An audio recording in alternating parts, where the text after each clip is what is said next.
Aku nak cakap dia Mason kau orang ajar. Kau memang biadab. Apa kunci kejayaan sebenarnya sebesar-besarnya kan? Kalau untuk by myself kan, sebenarnya apa aku nampak pattern yang lebih kurang sama aku dengan kau nya.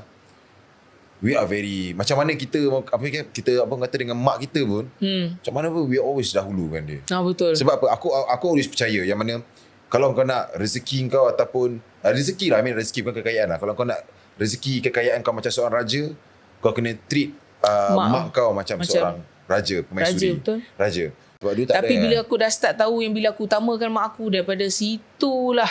Tapi at the end of the day, we need to ensure that our mom is always priority. Aku kuat hari ni, aku hebat hari ni sebab doa mak aku yang sangat kuat. Betul.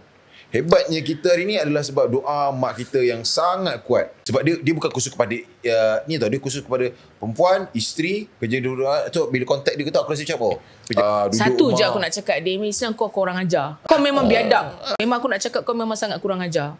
Tapi aku rasa kau sangat memandang rendah pada wanita. Yeah. Kau hanya menaikkan lelaki, tapi kau hina lelaki juga.